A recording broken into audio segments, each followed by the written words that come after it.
بسم الله الرحمن الرحيم. لا إله إلا الله محمد رسول الله.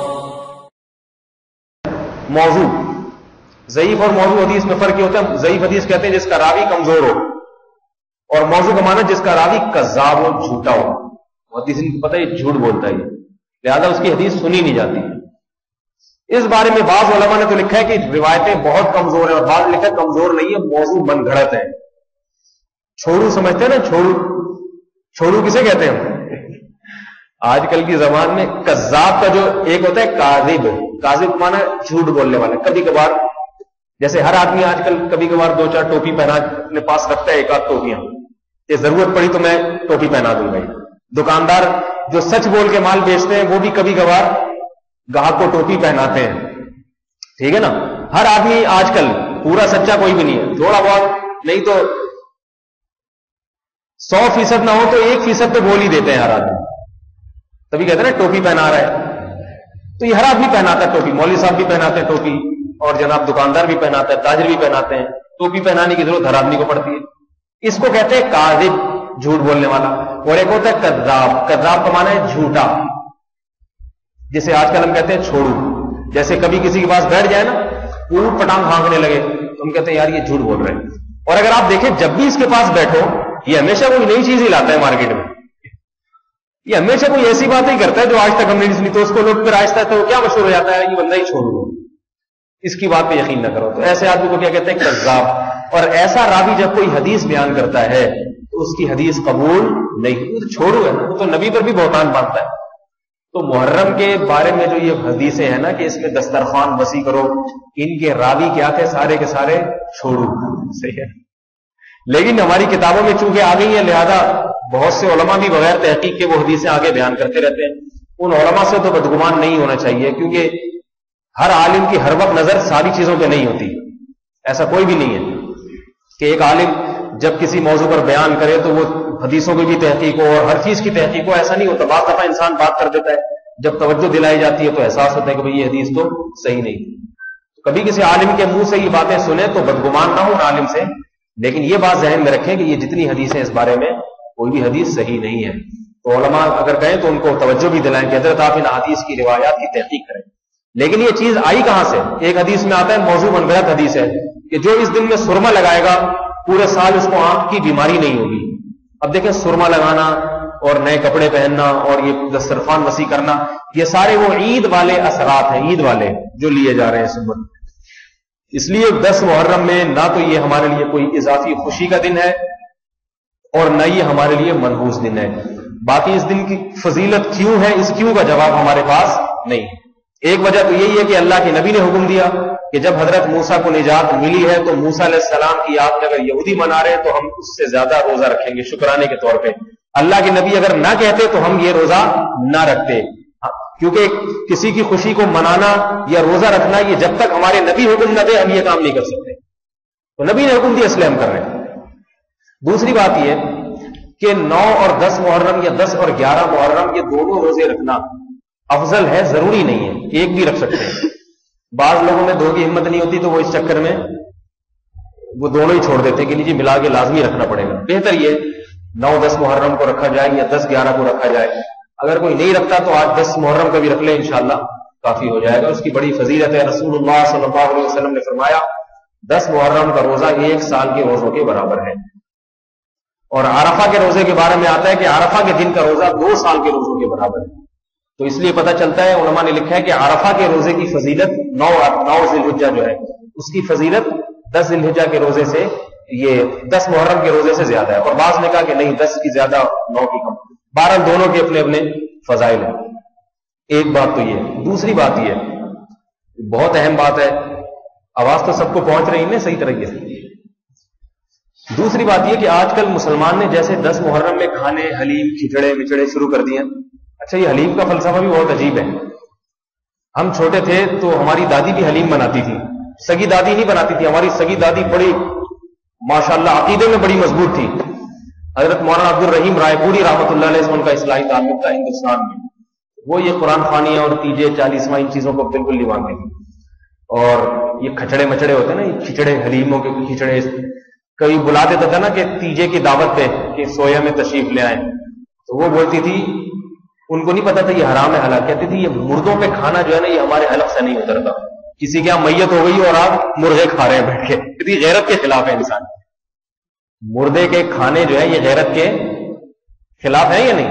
ایک آدمی کے گھر لوگ مر گئے ہیں اور وہ مرغے کھا رہے ہیں وہاں بیٹھ کے، غیرت کے خلاف ہے یہ، بے غیرت ہی بن جائے آدمی تو پھر وہ ایک صاحب تھے ان کے ہاں ابا کا انتقال ہو گیا، انہوں نے کہا نہیں نہ تیجا کروں گا نہ 40واں کروں گا، لوگوں نے کہا لوگ کیا کہیں گے، مر گیا مردود، نہ فاتحہ نہ درود، کچھ بھی نہیں، صرف سوکھا سوکھا گیا ہے، ابا کے لیے اتنا بھی نہیں کر سکتے۔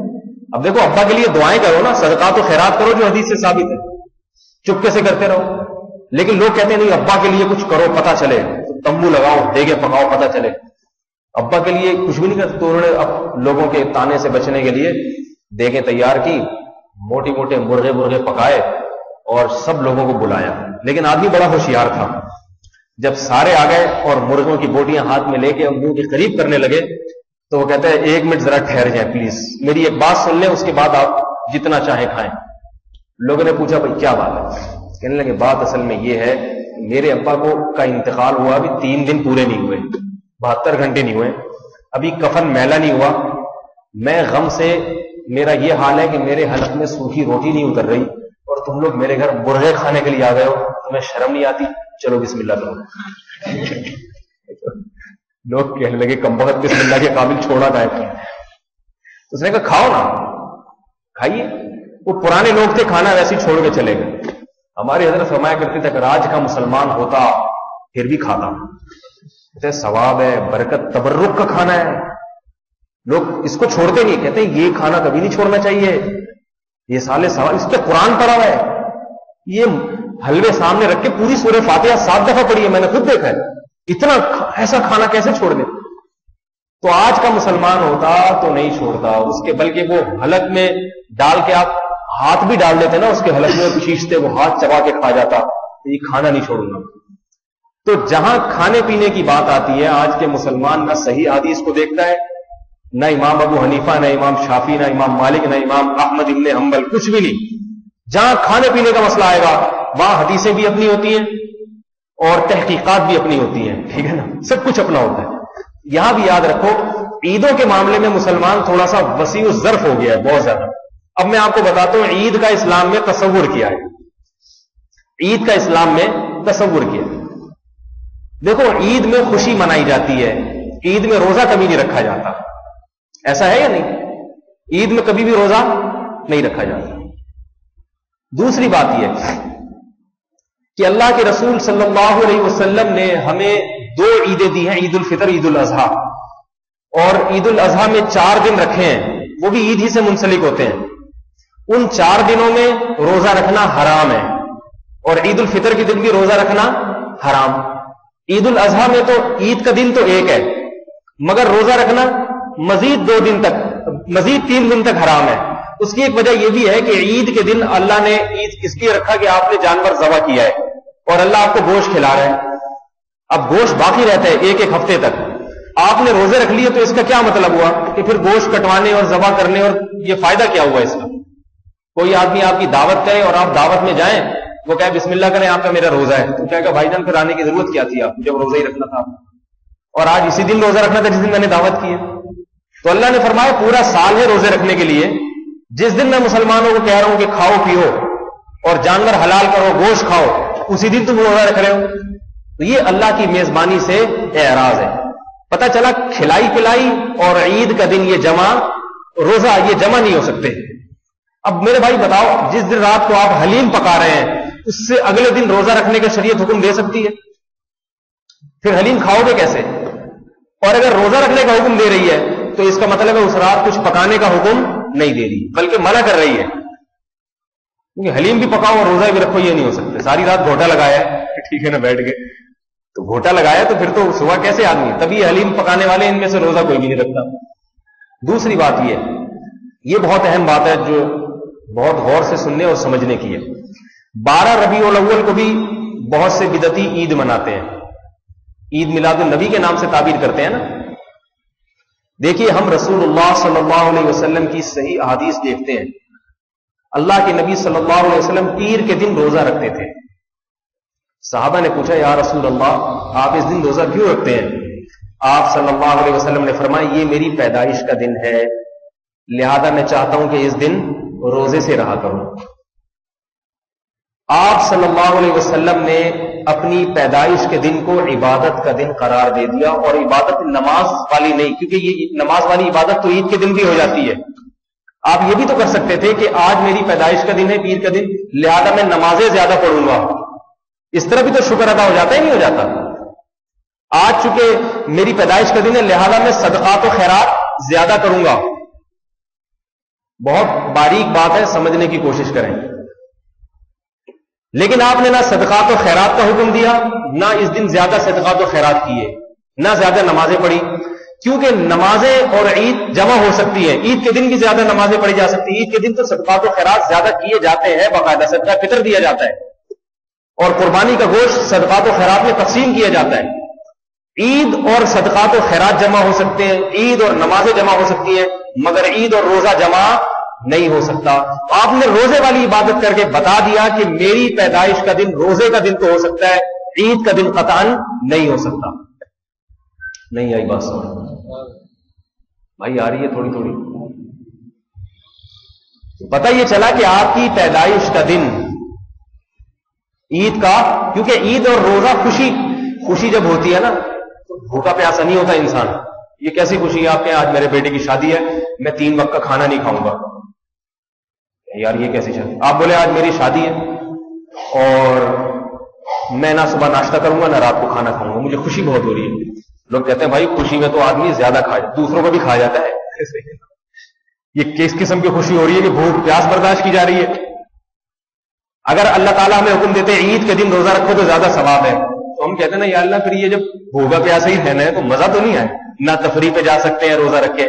تبھی رمضان میں دیکھو سارے پکنک پوائنٹ بند ہوتے ہیں، وہ روزہ خور ہی گھوم رہے ہوں گے، اس میں روزہ دار کوئی بھی نہیں ہوگا. نہ لوگ ساحل سمندر پہ رمضان میں جاتے ہیں، حتیٰ کہ شادیاں بھی نہیں کرتے، شادی ہال بھی بند ہوتے ہیں. رمضان روزہ رکھیں گے، شادی وادی کا مزہ نہیں ہے روزہ. یہ تو عبادت کا مہینہ، بھوکے پیاسے پیٹ کمر سے چپکا ہوا ہے. تراویح پڑھو، نمازیں پڑھو. خوشی ہوتی ہے تو کھاتا ہے انسان، اور کھائے بغیر خوشی منا بھی نہیں سکتا. جب بھی خوشی ہوگی تو سب سے پہلے کھانے پینے کی بات آئے گی. جیسے دیکھو آپ کے امتحان میں نمبر اچھے آ گئے تو فون بولے بھائی آپ کسی کو بتاؤ گے میرے جناب میں A1 گریڈ سے پاس ہوں، فون کہے گا بھائی پھر مٹھائی ہونی چاہیے. یہ تھوڑی کہہ کہ اس خوشی میں آج رات کا کھانا نہیں کھائیں گے. کبھی ایسا سنا؟ اس خوشی میں آج رات کا کھانا نہیں کھائیں گے، کبھی سنا ایسے؟ ایک آدمی تھا، اس کا بیٹا پیدا ہوا، لوگ اس کے پاس آتے کہتے ہمیں بڑی خوشی ہوئی ہے کہ آپ کے ہاں بیٹا پیدا ہوا. کہہ رہے مجھے تو کوئی خوشی نہیں ہوئی. لوگ چلے جاتے ہیں واپس، عجیب آدمی، اس کو خوشی نہیں ہوئی. پھر دوسرا ہے حضرت بڑی خوشی ہوئی آپ کے ہاں بیٹا پیدا ہوا ہے. کہتے آپ کو ہوئی ہوگی، مجھے نہیں ہوئی. چلیے السلام علیکم، چلے جاتے. جب کئی لوگوں نے اس طرح کہا اور ہر ایک کے جواب میں یہ کہتا ہے کہ مجھے تو خوشی نہیں. ایک آدمی نے کہا بھائی تیرا بیٹا پیدا ہوا ہے صحیح سالم صحت مند، تجھے خوشی کیوں نہیں ہو رہی؟ کہہ رہے خوشی تو بہت ہو رہی ہے لیکن مسئلہ ہو ان کے سامنے بول دو نا ہاں ہو رہی ہے تو پھر کہتے ہیں کہ اچھا پھر مٹھائی، پورے محلے کو میں مٹھائی کھلانا شروع کر دوں، میری تو جائیدادیں بک جائیں گے. کہہ رہے پھر پیچھے پڑ جاتے ہیں، مٹھائی مانگتے ہیں. کوئی مٹھائی کی بات کر رہا ہے، کوئی کہہ رہا ہے دعوت کرو، کوئی کہہ رہا ہے لنچ کرو، کوئی کہہ رہا ہے ڈنر کرو. تو اس میں بڑی ٹینشن ہے، اس لیے آسان علی کہ نہیں. جب وہ لوگ کہتے ہیں خوشی نہیں ہو رہی تو اگلا مٹھائی کیسے مانگے گا، ویسے ہی چلے جاتے ہیں. اس سے پتہ یہ چلا کہ جب بھی خوشی ہوتی ہے سب سے پہلی توجہ انسان کی کس طرف جاتی ہے؟ خود بھی کھاؤ، دوسروں کو بھی کھلاؤ. یہ انسان کی فطرت ہے اور شریعت نے انسان کی اس فطرت کی رعایت کی ہے، کیونکہ اسلام ایک نیچرل مذہب ہے، انسان کی فطرت کے خلاف حکم نہیں دیتا. تبھی رمضان کے بعد جب عید کا اعلان کیا گیا تو بتایا کہ اب روزہ رکھنا حرام ہے، کیونکہ روزہ رکھ کے تم خوش نہیں ہو سکتے. نماز پڑھنا حرام نہیں ہے بلکہ نمازیں تو مزید اضافہ کر دیا، 2 رکعت اور عید کی نماز آ کے پڑھو. نماز بڑھا دی، صدقہ کی مقدار بڑھا دی گئی، لیکن روزے کو منع کر دیا گیا کیونکہ بھوکا آدمی خوش نہیں ہوتا.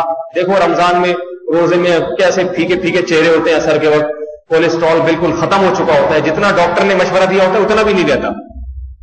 ایسے مرجھائے سے آ رہے ہوتے ہیں، مرجھائے سے جا رہے ہوتے ہیں، کچھ نہیں ہو سکتا. ان کو غصہ اتنا آتا ہے نا اثر کے بعد. جو بھوکے ہوتے ہیں رمضان میں جتنے پھڈے اثر کے بعد ہوتے ہیں نا شہر میں، پورے سال کے پھڈے ایک پلڑے میں ترازو کے رکھو اور صرف رمضان کے آخری اشرے کے پھڈے ایک پلڑے میں رکھو تو یہ والا پلڑا جھک جائے گا. اتنے پھڈے اور اتنے تگڑے پاورفل قسم کے پھڈے ہوتے ہیں کیونکہ ہر ڈرائیور کو بھی بھوک پیاس لگ رہی ہوتی ہے، کنڈکٹر کو بھی، مسافروں کو بھی، وہ اس سے چلا وہی گاڑی چلا یہاں سے، اس کو غصہ الگ آیا ہوا ہوتا ہے، وہ جلدی پہنچنا ہوتا ہے افطاری کے وقت، ہر آدمی لڑ رہا ہوتا ہے. ایسے موقع پہ کیا بڑی خوشی ہو رہی ہے، خوشی نہیں ہو رہی ہوتی ہے انسان. تو میں یہ عرض کر رہا تھا، اب دیکھو پیر کے دن محمد صلی اللہ علیہ وسلم نے روزہ رکھ لیا، اور یہ اس نے اشارہ دے دیا کہ قیامت تک اب میری امت میری پیدائش پہ عید منا نہیں سکتی، تصور ختم کر دیا ہمیشہ کے لیے. اس کی ایک اور دلیل، جمعہ کا دن مبارک اور مقدس دن ہے یا نہیں ہے نا مقدس دن. جمعے کو بھی مجازی عید کہا گیا ہے، چھوٹی عید ہے، خوشی کا دن ہوتا ہے.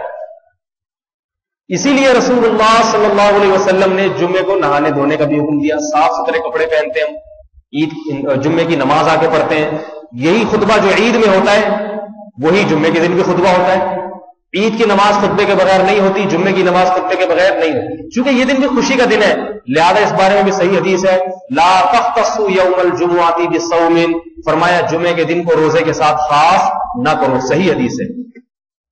اس لیے اگر کوئی آدمی پہلے سے روزہ رکھتا آ رہا ہے، جمعرات کا بھی، جمعے کا بھی، ہفتے کا بھی پہلے سے رکھتا آ رہا ہے، اس کے لیے تو جائز ہے.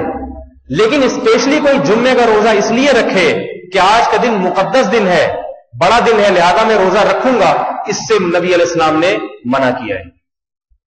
سمجھ میں آ رہی ہے بھائی بات؟ علماء نے جب یہ حدیث دیکھی نا کہ جمعے کے دن، حالانکہ جمعے کے دن کو روزہ رکھنا جائز ہے، جائز ہے، اس کو خاص نہ کرو. خاص کا مطلب کیا؟ جمعے کو یہ سمجھ کے روزہ رکھنا کہ آج چونکہ جمعہ ہے اس لیے رکھوں گا میں، یہ صحیح نہیں. اس لیے تھوڑی ہے. ویسے ہی کوئی رکھتا آ رہا ہے، جیسے کسی کی عادت ہے مہینے کے 3 روزے رکھنے کی، تو وہ 3 اتفاق سے ان میں ایک دن جمعے کا آ رہا ہے، یا کوئی قضا روزہ رکھ رہا ہے، یا جناب کوئی ویسے ہی کسی کا ارادہ 10 روز اس میں جمعہ بھی آ گیا تو ٹھیک ہے رکھ لے. اسپیشلی جمعے کا رکھنا کہ آج کا دن چونکہ مقدس دن ہے، بڑا دن ہے، آج میں روزہ رکھوں گا تو زیادہ ثواب ملے گا. حالانکہ جمعے کے دن تمام عبادتوں کا زیادہ ثواب ملتا ہے سوائے روزے کے. کیوں؟ اس لیے کہ اس میں عید کا تھوڑا سا تصور ہے جمعے کے دن. اور مزید چلیں، جمعے کی رات کو بھی رسول اللہ صلی اللہ علیہ وسلم نے عبادت کے لیے خاص کرنے سے منع کیا ہے. فرمایا کہ جمعے کی جو رات ہے، یعنی جو تھرسڈے گزرنے کے بعد جو رات آتی ہے اس کو جمعے کی رات کہتے ہیں نا، یعنی جس کے بعد اگلے دن جمعہ ہے، اس رات کو اللہ کے لیے فرمائے عبادت کے لیے خاص نہ کرو. ہاں، یعنی جمعرات کے بعد جو رات آتی ہے شب جمعہ، اس رات کے بارے میں فرمائے اسے عبادت کے ساتھ خاص نہ کرو. خاص کرنے کا یہاں بھی یہی مطلب ہے کہ پورا ہفتہ عبادت کرتے نہیں، لیکن جمعے کی رات کو اٹھ کے یہ سوچتے ہو کہ آج چونکہ مقدس دن ہے لہذا میں آج کی رات عبادت کروں گا تاکہ مجھے زیادہ ثواب مل جائے. یہ صحیح نہیں ہے. ویسے کوئی روز تہجد پڑھتا ہے، اس رات کو بھی پڑھے تہجد، منع نہیں ہے عبادت، لیکن اس رات کو اضافی فضیلت دینا، حالانکہ جمعے کا دن بالاتفاق تمام دنوں کا سردار ہے، تمام دنوں کا سردار ہے. منع کیا کیونکہ اس میں عید کا تصور ہے. اس دن کے اندر عید کا کانسیپٹ ہے، تھوڑا عید کا جو ہے نا اس میں تھوڑا سا تصور ڈالا گیا ہے. اب یہاں بھی ایک بات بتا دوں، اس سے یہ بھی پتہ چل گیا کہ عیدین کی جو راتیں ہیں، عید الفطر اور عید الاضحیٰ، ان راتوں کو بھی عبادت کی کوئی اضافی فضیلت نہیں ہے. یہاں یہ مسئلہ بھی سمجھ لیں. بعض علماء یہ بیان کرتے ہیں کہ عید کی رات کو عبادت کرنا، اس کی بڑے فضائل بیان کرتے ہیں، لیکن اس بارے میں کوئی صحیح حدیث نہیں ہے. عید الفطر کی رات کو عبادت کے بارے میں کوئی صحیح حدیث نہیں ہے، عید الاضحیٰ کی رات کو عبادت کے بارے میں کوئی صحیح حدیث نہیں، بلکہ اس کے مخالف پر دلائل قائم ہیں. وہ دلائل کیسے قائم ہیں؟ دیکھو، اللہ کے نبی صلی اللہ علیہ وسلم جب سورج غروب ہوتا تھا، سورج جب غروب ہوتا تو افطاری میں آپ صلی اللہ علیہ وسلم جلدی فرمایا کرتے تھے. کیوں؟ یہ بتانے کے لیے کہ اب ہمارا روزہ نہیں ہے، اب خامخواہ میں بھوکا پیاسا رہیں گے اور اس میں ثواب سمجھیں گے تو یہ بدعت عمل بن جائے گا. جب تک اللہ نے پابندی لگائی پابند رہیں گے، جب پابندی اٹھی تو ہم یہ بتانے کے لیے کہ پابندی اٹھ گئی ہے فوراً کھائیں گے، فوراً پیئیں گے. اس لیے آپ صلی اللہ علیہ وسلم نے افطار میں جلدی کرنے کا حکم دیا. یہ جلدی کیوں حکم دیا؟ تاکہ پتہ چل جائے کہ روزے کا وقت ختم ہو گیا. تو یاد رکھو، رمضان میں 2 عبادتیں ہیں، ایک دن کا روزہ اور ایک رات کی تراویح اور تہجد. یہ مستقل دونوں عبادتیں، دونوں رمضان کے ساتھ خاص ہیں. تہجد کی جو فضیلت رمضان میں وہ دوسرے پورے سال میں نہیں ہے، تبھی رات کو جاگنے کا بہت حکم دیا ہے. اب جیسے ہی عید کا چاند نظر آیا تو یہ دونوں عبادتیں مرتفع ہو گئی. سمجھ رہے ہیں نا؟ جو رمضان کے ساتھ خاص تھی یہ دونوں عبادتیں کیا ہو گئی؟ ختم. لہذا عید کی رات کو یہ سمجھنا کہ آج میں عبادت کروں گا تو زیادہ ثواب ملے گا، یہ اس اصول اور قیاس کے بھی خلاف ہے اور صحیح حدیث سے بہرحال ثابت نہیں ہے. ویسے بھی ایک بات ہے، اس کو لیلۃ الجائزہ کہا جاتا ہے نا، انعام کی رات. تو جو انعام کی رات ہوتی ہے وہ عبادت کی رات نہیں ہوتی. جیسے عید کا دن انعام کا دن ہے نا، انعام کا دن کا کیا مطلب؟ روزے رکھے اب اللہ سے تمہیں اس کا اجر ملے گا. تو جو رزلٹ کا دن ہوتا ہے وہ امتحان کا دن نہیں ہوتا. اسی طرح رمضان کی راتوں میں جو عبادتوں میں تھکایا جا رہا تھا، عید کا چاند نظر آتے ہی وہ عبادت کیا ہو گئی؟ ختم. باقی کوئی تہجد کا معمول ہے تو وہ عید کی رات میں تہجد پڑھے، جس کا معمول نہیں ہے وہ نہ پڑھے. پوری رات پورا سال سوتا رہا ہے تو ایک دن اور سو جائے، اس لیے سو جائے کہ چلو کل عید کا دن میں جاگ کے گزاروں گا، ذرا اچھا گزر جائے گا تھوڑا کھاتے پیتے، ورنہ پوری رات عبادت کرے گا. اب بعض لوگ اس کے اتنے فضائل بیان کرتے ہیں کہ عید کی جس نے احیا لیلۃ الفطر، جس نے عید کی رات کو زندہ کیا، پوری رات جاگا رہا، تو یہ فضیلت. میرے بھائی جب پوری رات ایک آدمی عید کی رات جاگے گا تو وہ پھر عید کی صبح کو خوشی کیسے منائے گا؟ اس کو تو اونگ رہا ہوگا، لوگ مل رہے ہوں گے اس سے آ کے، حضرت خیریت سے ماشاءاللہ عید مبارک. وہ سوتے سوتے کبھی گردن میرے ڈھلک رہی ہے اور تہجد پڑھ پڑھ کے آنکھیں اندر کو چلی گئی ہوں گی، رنگ اس کا نیلا پیلا ہو گیا ہوگا. تو جیسے عید کا دن کھاتا پیتا اچھا لگتا ہے انسان، اس طرح عید کی رات کو انسان آرام کر لے، لیکن جس کا پہلے سے معمول ہے وہ کرے عبادت. بعض چیزیں ہمارے معاشرے میں ایسی لاشعوری طور پر آ گئی ہیں جن کی کوئی تحقیق سے ثابت نہیں ہے. دوسری بات یہ سمجھ میں آ گیا نا پورا عید کا تصور، یہ جب ہے جب 12 ربیع الاول کو مان لیا جائے کہ نبی کی پیدائش کا دن ہے، ورنہ حقیقت تو یہ کہ 12 ربیع الاول نبی کی پیدائش کا دن ہے ہی نہیں. تو اس دن یہ بدعتی لوگ عید مناتے ہیں، ناچتے ہیں، اور ایسی عید مناتے ہیں کہ ایسی عید الفطر میں نہیں مناتے جس کا نبی نے منانے. بتاؤ عید الفطر میں کوئی بریک ڈانس کرتا ہوا نظر آیا آپ کو؟ بریک ڈانس میں اس لیے کہہ رہا ہوں کہ اب 12 ربیع الاول پہ صرف ناچا نہیں جاتا، باقاعدہ بریک ڈانس ہونے لگے. یا رسول اللہ میں کیا بتاؤں آپ کو کیسے ہو. میں ایک دفعہ جا رہا تھا تو دیکھا کہ گرین چینل والوں کی گاڑی رکی، میں بائک پر پیچھے، ایک دم وہ سارے چینل والے نیچے اتر کے دونوں ہاتھ اوپر کر کے ڈانس کر رہے ہیں. میں نے کہ ان کو کیا ہو گیا؟ اچھا بولے داڑھیوں والے، داڑھی والا ناچتا ہوا ویسے ہی اچھا نہیں لگتا، گھوم رہے ہیں، رقص ہو رہے ہیں، یا رسول اللہ، رسول کی آمد مرحبا، آقا کی آمد مرحبا، تو ناچ رہے ہیں. تو یہ تو میرے بھائی اتنا خوش تو عید میں نہیں ہوتا، عید الفطر میں نہیں ہوتا. تو 12 ربیع الاول کو دیکھو، خوش ہونا الگ چیز ہے، خوشی منانا الگ چیز ہے. خوش ہونے پر نہ گورنمنٹ کی طرف سے کوئی پابندی ہے نہ اللہ کی طرف سے. خوش تو کبھی بھی ہو سکتا ہے انسان. اگر کسی کو ربیع الاول کے مہینے سے محبت ہے اس لیے کہ اس مہینے میں نبی علیہ السلام آئے ہیں، کوئی بات نہیں، بہت اچھی بات ہے اگر آپ کو نبی کی مناسبت سے اس مہینے سے محبت ہو گئی.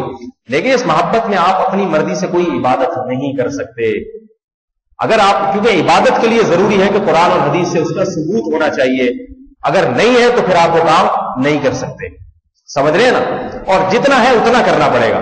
روزہ پیر کے دن تو ثابت ہے، 12 ربیع الاول کا روزہ بھی ثابت نہیں ہے. نبی نے پیر کے دن رکھا، 12 ربیع الاول کو نہیں رکھا روزہ. تو نہ 12 کو رکھا نہ 9 کو رکھا، یہ عمل بدعت ہے. یہ محرم کے حوالے سے کچھ باتیں تھیں، اور تو کوئی غلط فہمی نہیں پہلی محرم کے بارے میں. عاشورہ کی بڑی بڑی فضیلت، آدم علیہ السلام کی پیدائش کہتے ہیں اس دن ہوئی تھی. آدم علیہ السلام کی توبہ قبول ہوئی، قیامت آئے گی. یہ کسی صحیح حدیث سے ثابت نہیں ہے یہ چیز، ٹھیک ہے نا؟ کیا کروں، نہیں ہے میرا تو قصور نہیں ہے نا. اب لوگ کہتے ہیں ہر چیز کے بارے میں یہی کہہ دیتے ہیں ثابت نہیں ہے. تو بھائی میرا تو قصور نہیں ہے اس میں ثابت نہیں ہے. جو کہتے ہیں ان سے دلیل مانگو. کہاں ہم حدیثوں کی تحقیقات بتائیں گے اس میں یہ راوی، ابن حجر نے اس راوی کے بارے میں یہ لکھا ہے، علامہ ذہبی نے اس کو کذاب اور دجال لکھا ہے. جو مشہور محقق حضرات گزرے ہیں اسماء الرجال کے، جن کی بات معتبر سمجھی جاتی ہے، ان حضرات نے ان راویوں کو کذاب اور دجال اور ضعیف لکھا ہے. تو پھر تو کوئی ان کی رائے سے ہٹ تو نہیں سکتا نا. یا تو کوئی کہ میں ایسا محدث ہوں، میں اپنے پہلوں میں سے کسی کی بات کو مانتا ہی نہیں ہوں، سارے ایسے ہی تھے، ٹھیک ہے پھر، لیکن اس کی کوئی نہیں مانے گا پھر ایسے آدمی کی. یہ ذہن میں رکھیں. تو یہ خوب یاد رکھیں، یہ ایسے ہی ہے جیسے بعض لوگ کہتے ہیں امام ابو حنیفہ کو امام شافعی کو نہیں مانتے.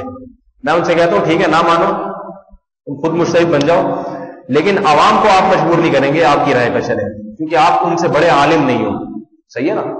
عوام پھر بھی آپ کی بات نہیں مانے گی، عوام انہی کی بات نہیں. وہ آپ سے پہلے تھے، آپ سے بڑے تھے. آپ اپنی تحقیق اپنے پاس تو رکھ سکتے ہیں. آپ جانیں قیامت میں اللہ آپ کو جو حساب لینا ہوگا لے گا، لیکن اس کو دوسروں پہ آپ مسلط نہیں کر سکتے. دوسروں پہ وہی بات بتائی جائے گی جو آپ سے بڑے پہلے گزر چکے ہیں. تو حدیث کے بارے میں بھی ایک میری اور آپ کی تحقیق ہے. ایک وہ لوگ ہیں جو ہم سے پہلے محدثین، امام بخاری، امام مسلم، یہ بڑے بڑے محدثین گزر چکے ہیں، ان کی تحقیق مانی جاتی ہے. آج کسی آدمی کی میری تحقیق اس کے خلاف ہے، وہ اس کو کوئی بھی نہیں مانے گا. تو کون ہے 15ویں صدی میں پیدا ہو کے بات کر رہا ہے؟ تو یاد رکھو اس بارے میں احادیث صحیح نہیں ہے، ٹھیک ہے نا. البتہ میں نے بتایا کہ اگر کسی عالم سے اس کے خلاف سنے پھر علماء سے بدگمان نہ ہو. دنیا میں کوئی ایسا نہیں ہے جس سے غلطی نہ ہوتی ہو، کوئی ایسا نہیں ہے جو ہر چیز میں پوری تحقیق کر کے بات کرتا ہوں. میں اس لیے کہہ رہا ہوں کہ میں یہاں ایک بات کرتا ہوں، اڑوس پڑوس کی مسجدوں میں امام لوگ کبھی کوئی محرم کی فضیلت میں بیان کر دیتے ہیں کہ آدم علیہ السلام کی توبہ قبول ہوئی تھی. اب یہ نوجوان طبقے کو شر پھیلانے کا موقع ملتا ہے. یہ مولوی صاحب کے پاس جا کے کہتا ہے وہ مولانا طارق مسعود صاحب تو کہہ رہے تھے کہ یہ 100% غلط، بالکل کچھ نہیں. اب وہ بولیں گے یار یہ طارق مسعود صاحب یہ پتہ نہیں کوئی نیا فرقہ تو نہیں بنا رہے ہمارے خلاف. اب وہ پھر میرے بارے میں مبالغہ شروع کر دیں گے. وہ تو جانتے ہیں، وہ تو کسی چیز کو مانتے ہی نہیں. وہ تو وہابی بھی اس سے بھی کچھ آگے کی چیز ہے، وہ تو دیوبندی نہیں ہے. تو وہ ایک کہہ رہے تھے نا وہابڑے، وہابی کی سپرلیٹو ڈگری آئی ہے وہابڑا. وہ تو وہابڑے ہیں، وہ تو کسی چیز کو نہیں مانتے. ایسی چیزوں نفرتیں پھیلتی ہیں. سنو، ادھر سن لیا ادھر بھی سن لیا، جس کی بات سمجھ میں آ رہی ہے عمل کر لیں. باقی ضروری تھوڑی کہ کسی کے پیچھے پڑ جائے. ممکن ہے وہ ایک بات غلط کر رہا ہوں، میں 2 باتیں غلط کر رہا ہوں، یہ والی صحیح کر رہا ہوں، باقی اس کے علاوہ پتہ نہیں میں شاید کتنی غلط کر رہا ہوں. 100% کون ہوتا ہے جو ہر بات صحیح کرتا ہے؟ سبیل وغیرہ لگانا یہ تو بچکانہ حرکتیں ہیں. سبیل یہ کس خوشی میں لگاتے ہیں؟ میں بتا رہا ہوں خوشی بھی غم بھی اکٹھا چل رہا ہے. غم کا تقاضا یہ کہ پانی نہ پلاؤ. امام حسین کو جب پانی نہیں ملا تھا تو آپ شربت کیوں پلا رہے ہو لوگوں کو؟ یہ کیسی بات ہے. وہ کسی نے کہا نا کہ غم حسین میں ایک اصل میں تو مرثیہ اس طرح ہے، غم حسین میں بپا ہر طرف ماتم ہے. اصل میں یہ ہے غم حسین میں بپا ہر طرف ماتم ہے اور شور ہے اور غم ہے، کوئی ایسا مصرع ہے. تو ہمارے ایک دوست نے بتایا، کہہ رہے جب میں 10 محرم میں نے دیگے پکتی بھی دیکھی، حلیم اور اونڈے اور شبیلے، تو اس کو انہوں نے یہ بنایا غم حسین میں جتنا بھی کھا لو وہ کم ہے. غم حسین میں جتنا بھی کھا لو وہ کم ہے، ہر طرف دیگ پہ دم ہے. اس طرح وہ مجھے پورا شعر یاد نہیں آ رہا. جہاں بھی جاؤ دیگ پہ دم ہے. یہ کیسا ہے؟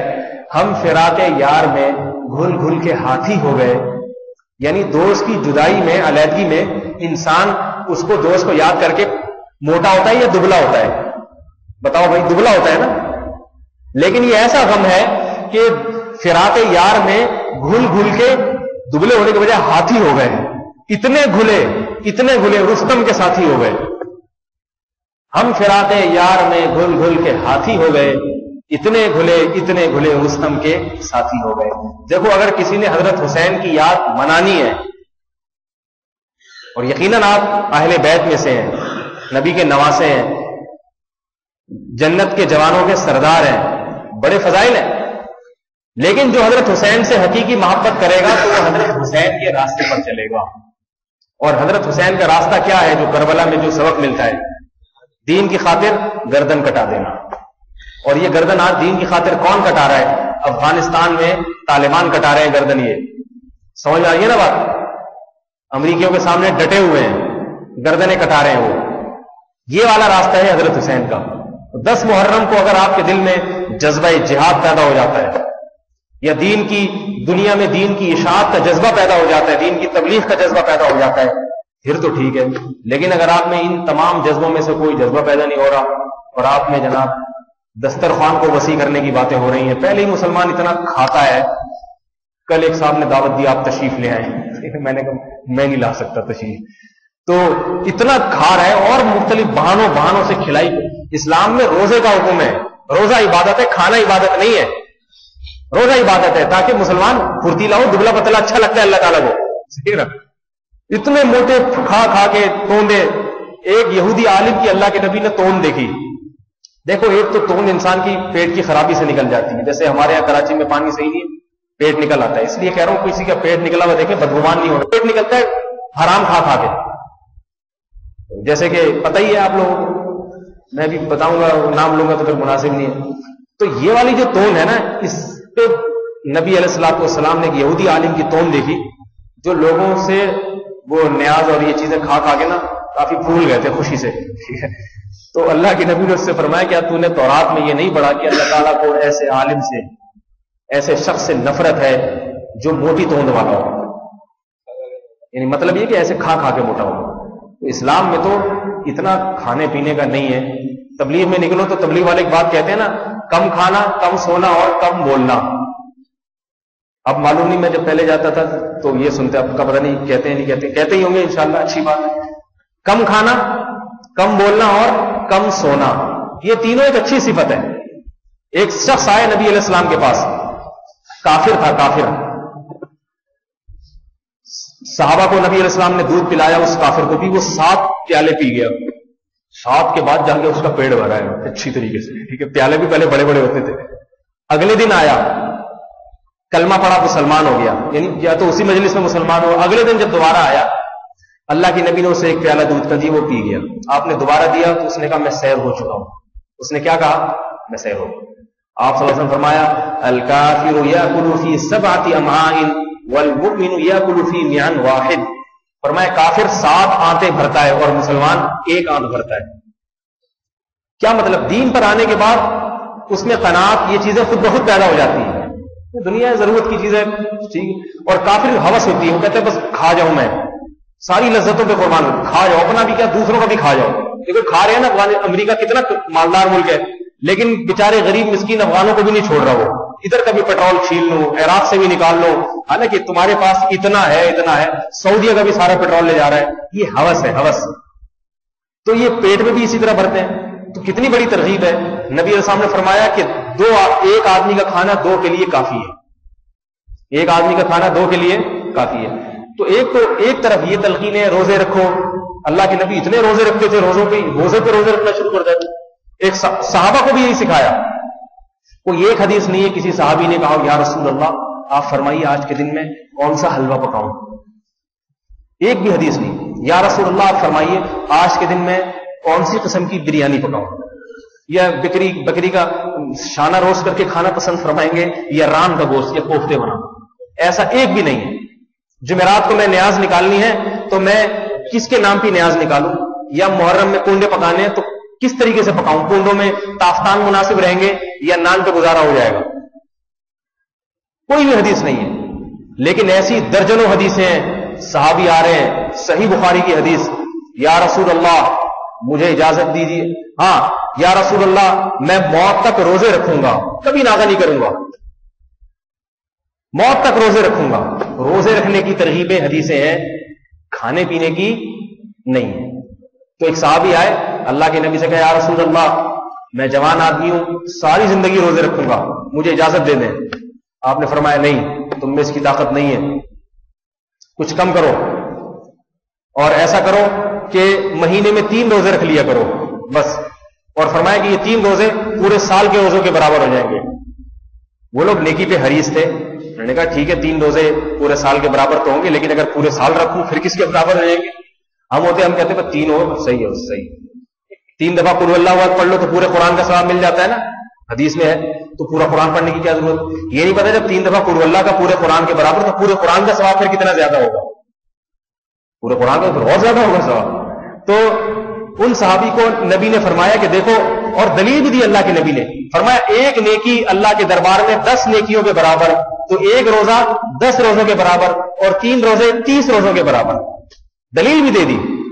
3 روزے 30، تو 1 مہینے میں 3 روزے رکھ لیے تو پورے 30 روزوں کا ثواب، اور 12 مہینے یہ کام کر لیا تو پورے سال کے روزوں کا ثواب. لیکن صحابی نے فرمایا یا رسول اللہ مجھ میں اس سے زیادہ کی طاقت ہے. 3 تو کچھ بھی نہیں، جوان آدمی ہوں، 3 سے زیادہ رکھ سکتا ہوں میں. آپ نے تھوڑا سا بڑھایا، فرمایا میں اس سے بھی زیادہ رکھ سکتا ہوں. جب بڑھاتے گئے پھر آپ نے فرمایا ٹھیک ہے پھر تم داؤد علیہ السلام والا روزہ رکھو، 1 دن روزہ 1 دن ناغہ، 1 دن روزہ 1 دن ناغہ. اور کہنے لگے یا رسول اللہ مجھ میں اس سے بھی زیادہ کی طاقت ہے، 1 دن ناغے کے بغیر رکھ سکتا ہوں میں. آپ نے فرمایا لا افضل من ذلك، اس سے افضل روزہ کوئی بھی نہیں ہو سکتا. بس جو بات کہتی ہے اس پہ عمل کرو. 1 دن روزہ 1 دن، ساری زندگی وہ صحابی یہی کرتے رہے، 1 دن روزہ 1 دن ناغہ، 1 دن روزہ 1 دن. یہ مشکل ہے. علماء نے لکھا ہے کہ روزانہ روزے رکھنے سے 1 دن روزہ کر کے 1 دن ناغہ یہ مشکل ہے، کیونکہ روز روزے رکھنے سے عادت پڑ جاتی ہے. ایک دن رکھو پھر ایک دن نہیں رکھو، تو روٹین روز چینج ہوتی ہے انسان کی، اس میں بڑی تکلیف ہوتی ہے۔ ان صحابی نے رکھے تو صحابہ کرام نبی کے پاس یہ نہیں آتے تھے آج جمعرات کی نیاز کس کون سے پیر کے نام پہ فقیر کے نام پہ نکالوں یا آپ کے نام پہ نکالوں، جو میت کے احسال ثواب بھی کھلائی پلائی کے ساتھ ہو رہے ہیں، صحیح ہے نا؟ یہ نہیں کسی غریب کو چپکے سے صدقہ خیرات کر دیا جائے۔ تو بھائی خدا کے لیے اپنے دین کو نہ بگاڑو۔ دیکھو ایک روایت میں آتا ہے قیامت کے دن رسول اللہ صلی اللہ علیہ وسلم کے پاس کچھ لوگ لائے جائیں گے حوض کوثر کا پانی پینے کے لیے، فرشتے ان کو بھگا دیں گے وہاں سے۔ آپ علیہ السلام فرمائیں گے تم ان کو کیوں بھگا رہے ہو؟ ان کی صورتیں یہ تو میری امتی ہیں۔ تو اللہ کے وہ فرشتے کہیں گے کہ اے اللہ کے نبی یہ آپ کے امتی ہیں، مگر انہوں نے آپ کے بعد آپ کے دین میں ایسی تبدیلیاں کر دی تھی جس کا آپ نے حکم نہیں دیا تھا، بدعتی لوگ ہیں یہ۔ تو آپ صلی اللہ علیہ وسلم فرمائیں گے سحقن سحقن، دور ہو جاؤ مجھ سے، دور ہو جاؤ مجھ سے۔ بدعتی کے ماتھے پہ کتنے محراب کیوں نہ ہو، کتنی خوبصورت پگڑیاں کیوں نہ باندھی ہوئی ہوں، کتنا سجدے میں رو رو کے اللہ کو مناتا کیوں نہ ہو، لیکن اس نے ایک شریعت میں اگر زیادتی کر لی، اپنی طرف سے چیزیں ایجاد کر لی، اللہ کے ہاں اس کا یہ عمل مردود ہے۔ دیکھو نماز میں ہم ایک رکعت میں 2 سجدے کرتے ہیں نا، 3 کر لیں تو نماز برباد ہو جائے گی نہیں ہو جائے گی؟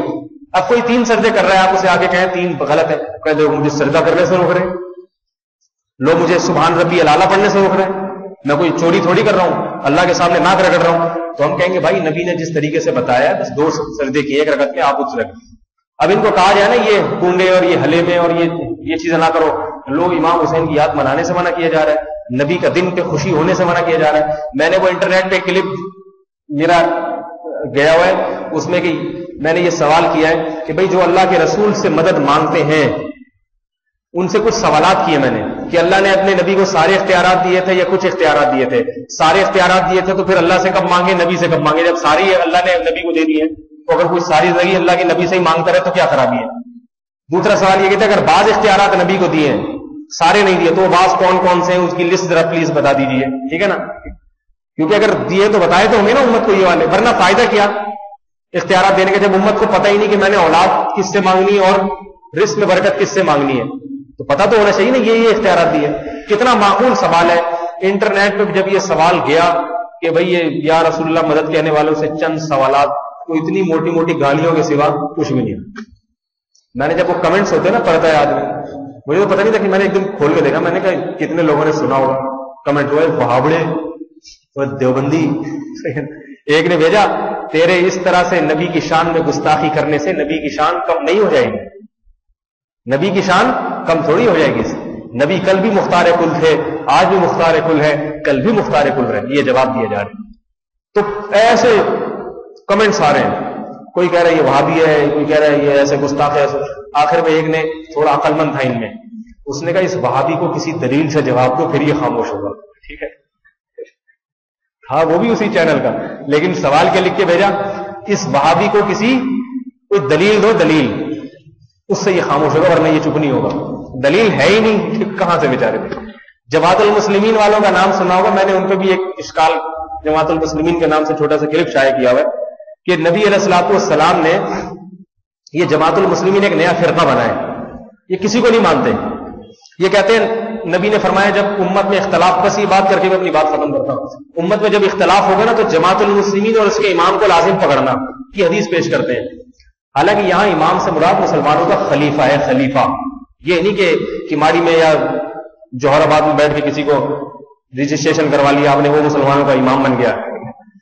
تو اس حدیث میں یہ پیش کرتے ہیں کہ جب فرقواریت ہو تو جماعت المسلمین اور اس کے امام کو لازم پکڑنا، ان تمام فرقوں سے دستبردار ہو جانا۔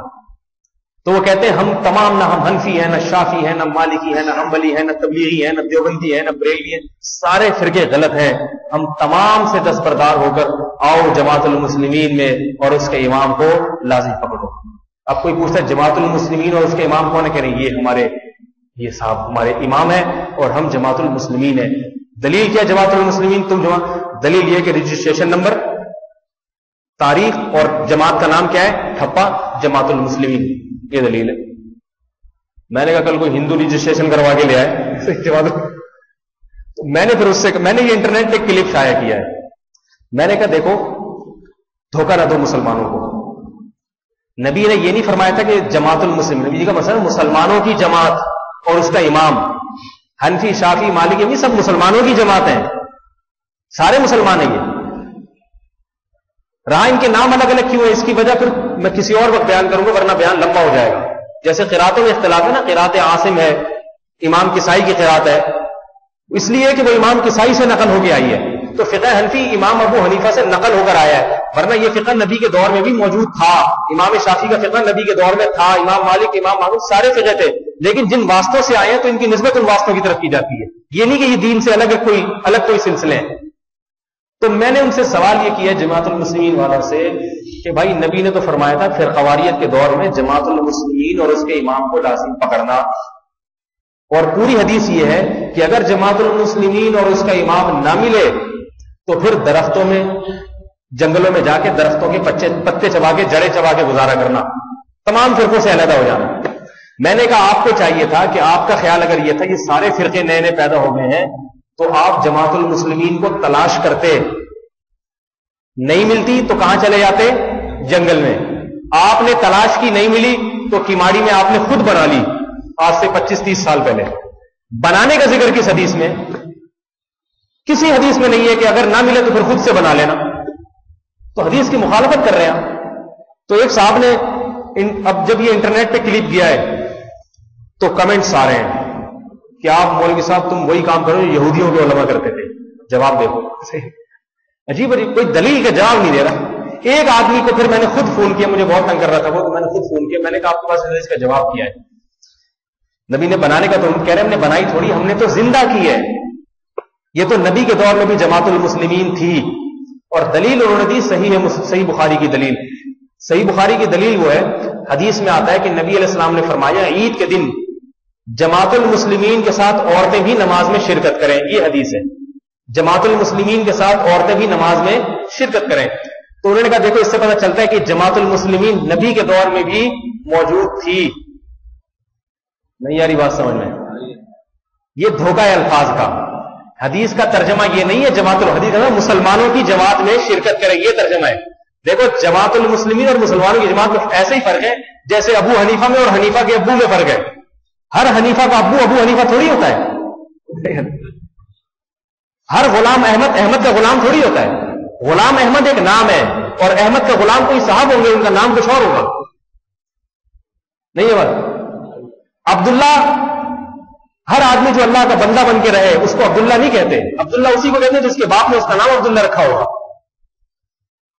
تو حدیث کا ترجمہ یہ ہے کہ جماعت المسلمین سے مراد مسلمانوں کی جماعت میں شرکت کریں. یہ مطلب نہیں کہ جماعت المسلمین نام کا جو فرقہ بنا لے اس میں. اس کی دلیل یہ ہے کہ آگے حدیث میں یہ بھی آتا ہے دعوت المسلمین، مسلمانوں کی جماعت اور مسلمانوں کی دعا میں شرکت کریں. اب وہاں دعا میں یہ نہیں کرتے دعوت المسلمان، کہتے ہیں مسلمانوں کی دعا میں. اور جہاں نماز کا ذکر آیا تو مسلمانوں کی جماعت میں شرکت کریں. خدا کے بندو تم پورا ترجمہ یا تو دونوں میں یوں کرو کہ جماعت المسلمین اور دعوت المسلمین میں شرکت کریں، یا پھر دونوں طرف یہ ترجمہ کرو مسلمانوں کی جماعت اور مسلمانوں کی دعا میں. ایک طرف ترجمہ کر رہے ہیں جماعت المسلمین کی نماز میں شرکت کرو، اور آگے کر رہے ہیں کہ مسلمانوں کی دعا میں. یہاں مسلمانوں کی کاکی کے ایک لفظ یہاں کیوں آ رہا ہے؟ ٹھیک ہے نا، یہاں دعوت المسلمین کا ہو نا. دوسری بات یہ کہ اگر اس وقت جماعت المسلمین تھی بالفرض، آپ کہہ رہے ہیں آج ہم نے اس کو زندہ کر دیا ہے، تو زندہ وہ چیز کی جاتی جو پہلے سے موجود ہو. جو غائب ہو جائے اس کو زندہ نہیں کیا جاتا، اس کو دریافت کیا جاتا ہے، نکالا جاتا ہے کہیں سے. ٹھیک ہے نا. جماعت المسلمین اس دور میں اگر وہ تھی تو اس دور کے بعد آپ 1000 سال کی تاریخ اٹھا کے دیکھیں گے، آپ کو مسلمان 4 مسلک میں نظر آئیں گے: حنفی، مالکی، شافعی اور حنبلی. اور بہت تھوڑے سے اہل ظاہر، جن کو جو آج اہل حدیث مسلک جس میں چل رہا ہے، بہت تھوڑے سے وہ ملیں گے. ورنہ امت حنفی، شافعی، مالکی، حنبلی اور تھوڑے سے اہل حدیث. تو ان سے پوچھو اس وقت جماعت المسلمین کہاں گئی؟ میں نے ایک سے پوچھا امام بخاری کے دور میں جماعت المسلمین کون سی تھی؟ اس کہاں تھی وہ؟ امام مسلم جو اس حدیث کو نقل کرنے والے وہ کون سی جماعت المسلمین کے ہاتھ میں بیعت میں تھے؟ تو زندہ وہ چیز کی جاتی ہے جو ہو آپ جان ڈال کے زندہ کر دیں. ہے ہی نہیں تو زندہ کہاں سے؟ وہ مارکیٹ میں لائی جا رہی ہے وہ نہیں. تو یہ جو کماڑی میں 1395 ہجری میں جماعت المسلمین بنی ہے، یہ نبی کی جماعت المسلمین کو زندہ نہیں کیا گیا، یہ اپنی طرف سے ایک فرقہ پیدا کر کے جماعت المسلمین گڑی گئی ہے، اس کی بنیادیں رکھی گئی ہیں. اور نبی نے جس فرقہ واریت سے منع کیا تھا کہ نیا فرقہ نہ بنا لینا، بلکہ عامۃ المسلمین سے منسلک رہنا، اور بتایا جو نیا فرقہ بنائے گا ہٹے گا وہ جہنم میں جائے گا۔ انہوں نے یہ ڈبل جرم کیا، ایک نیا فرقہ بنایا، اور حدیث تو کہہ رہی ہے کہ جو نیا فرقہ بنائے گا جہنمی ہوگا وہ، تو نیا فرقہ بنایا اور اہل جہنم نام رکھنے کے بجائے جماعت المسلمین نام رکھ لیا۔ یہ ایسے ہی ہے جیسے کوئی آدمی چور ہو اور نام پولیس خان رکھ لے، اس سے وہ پولیس تھوڑی بن جائے گا، ٹھیک ہے؟ نہیں آ رہی بات سمجھ؟ آپ کوئی آدمی چوری کرتا ہے، اب اس کو جب پکڑا گیا تو وہ کہتے ہیں میں چور نہیں ہوں۔ کیوں چور نہیں؟ میرا نام تو پولیس خان ہے، اور پولیس کے جتنے بینیفٹس ہیں وہ سارے مجھے ملنے چاہیے۔ لوگ کہیں گے بھائی حرکتوں سے پتہ چلتا ہے کہ آپ پولیس ہے یا نہیں ہے، نام سے نہیں پتہ چلتا۔ یاد رکھو جماعت المسلمین کی سب سے پہلی نشانی یہ ہے کہ وہ الگ فرقہ نہیں بنائے گی، عام مسلمانوں سے جڑ کے رہے گی۔ جیسے حنفی، شافی، مالکی، حنبلی ایک دوسرے سے جڑ کے رہتے ہیں۔ سعودیہ میں ہم جاتے ہیں نا، حنبلی اماموں کے پیچھے نماز پڑھتے ہیں، شافی ہماری مسجد میں موجود ہے ہمارے پیچھے نماز پڑھتے ہیں، آج تک کبھی اختلاف نہیں ہوا، کیونکہ ہمیں پتہ ہے کہ یہ فروعی اختلاف صحابہ کرام میں بھی موجود تھے مگر لڑتے نہیں تھے۔ ایسا نہیں ہوا صحابہ میں اختلاف ہوا فروعی مسئلے میں، لیکن کسی صحابی نے جماعت المسلمین نام کی کوئی تنظیم نہیں بنائی، بلکہ کہا ان کی یہ رائے ہے میری یہ رائے۔ دیکھو نبی نے فرمایا بنو قریظہ پہنچنے سے پہلے کوئی عصر کی نماز نہ پڑھے، صحابہ گئے، راستے میں اختلاف ہو گیا کہ نماز قضا ہونے لگی، بعض نے کہا پڑھیں گے، بعض نے کہا، نبی نے کہا نہیں پڑھو، صحابہ میں اختلاف ہو گیا اور کسی نے پڑھی کسی نے نہیں پڑھی، دو دھڑے بن گئے نا صحابہ کے، فروعی مسئلے میں اختلاف ہوا۔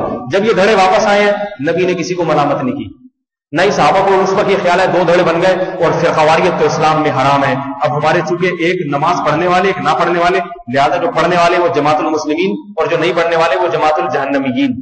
ایسا نہیں ہوا۔ نبی کے انتقال کے بعد صحابہ میں فروعی مسائل میں بہت اختلاف ہوا ہے۔ عبداللہ بن مسعود فرماتے تھے جو امام کے پیچھے قرات کرتا ہے، تلاوت کرتا ہے، میرا دل چاہتا ہے اس کے منہ میں کنگارے ٹھوس دوں میں، یہ اختلاف۔ اور بعض صحابہ ایسے تھے جو امام کے پیچھے قرات کرتے تھے، لیکن جب دونوں کو ایک دوسرے کی خبریں پہنچتی تھی تو یہ کسی نے نہیں کہا اختلاف فرقواریت کا دور پھیل گیا ہے، یہ سارے جہنم میں۔ عبداللہ بن مسعود نے کہا میں کوفہ میں بیٹھ کے ایک نئی جماعت المسلمین بناؤں گا اور آج سے میں اس کا امام اور خلیفہ سے اس کی منظوری بھی لے لوں گا میں۔ ایسا نہیں ہوا، ٹھیک ہے نا؟ ان کو پتا تھا فروعی مسائل میں اختلاف یہ وہ فرقہ واریت نہیں ہے جس کے بارے میں نبی نے بتایا ہے۔ تو کہتے ہیں نا کہ عقل کے بغیر اگر انسان کے پاس علم آتا ہے نا تو وہ ایسے ہے جیسے آپ خنزیر کے گلے میں ہار ڈال دیں، اچھا لگے گا وہ؟ علم تو بیچاروں کے پاس آ گیا ہے مگر صلاحیت نہیں ہے، تو یہی حال بیچاروں کا۔ پھر یہ ایک لفظ کہتے ہیں تقلید، کہتے ہیں تقلید جو ہے نا یہ قلادہ ہے، پٹا ہے، پٹا قلادے سے نکلا ہے، قلادہ جو کتے کے گلے میں پٹا ڈالا جاتا ہے، کہہ رہے تقلید جو آپ امام حنیفہ کی کرتے ہو یہ قلادہ ڈالا ہوا ہے گلوں میں آپ لوگوں نے، پٹا۔ ان بیچاروں کو یہ بھی نہیں پتا کہ قلادہ جب انسان کے گلے میں ہو تو پٹا نہیں، وہ ہار کہلاتا ہے، ہار، اور کتے کے گلے میں ہو تو پٹا کہلاتا ہے، ٹھیک ہے نا؟ انسان اگر تقلید کا قلادہ ڈالتا ہے تو وہ انسان کا زیور ہار کہلائے گا، اور یہ حدیث سے ثابت ہے، صحیح بخاری صحیح مسلم کی حدیث میں کہ حضرت عائشہ کے گلے میں قلادہ تھا، وہ گر گیا، اس کو تلاش کرنے میں دیر لگی تو تیمم کی آیات نازل ہوئی۔ وہاں قلادے کو کوئی یہ کہہ سکتا ہے کہ حضرت عائشہ کے گلے میں معاذ اللہ پٹا ڈلا ہوا تھا؟ کوئی کہہ سکتا ہے؟ وہاں سب یہ بھی ترجمہ کرتے ہیں ہار ڈلا ہوا تھا۔ تو یہ تقلید کا قلادہ، تقلید کہتے ہیں انسان خود سے مجتہد بننے کے بجائے اپنے سے بڑے کسی مجتہد کی رہنمائی میں قرآن اور حدیث میں چلے، یہ قلادہ ہمارے گلے کا زیور ہے۔ اور یہ جو ہے نا مادر پدر آزاد آج کی جو نوجوان نسل پیدا ہو رہی ہے وہ کہہ رہی جو حدیث کا معنی میری سمجھ میں آ رہا ہے بس وہ ہے وہ میں سب کے تھوپوں گا، جو نہیں مانتا وہ سارے جہنم میں، لہذا فرقہ پھیل گئے۔ اب ہم یہاں بیٹھ کے ایک نئی جماعت المسلمین بنائیں گے جس کا رجسٹریشن نمبر یہ ہوگا، اور حدیث میں جتنے فضائل جماعت المسلمین اس کے امام کو لازم پکڑنے سے متعلق وارد ہوئے سارے اس امام کے اوپر فٹ ہوں گے جس امام کو بیچارے کو ایک حدیث کا ترجمہ نہیں آیا، جس کو چاہیے تھا جنگل میں نکل کے جڑے چباتا، وہ یہ کام نہیں کر رہا۔ تو اللہ تعالیٰ ان فرقوں سے فتنوں سے ہماری حفاظت فرمائے، اور یاد رکھو اہل حق علماء کو اللہ تعالیٰ زندگی دے۔ علماء کا جو اہل حق علماء کا وجود یہ پانی اور آکسیجن سے زیادہ ضروری ہے، ورنہ انسان کا ایسے فرقے پیدا ہو رہے ہیں انسان کا ایمان سلب کر لیں اور ختم کر لیں گے۔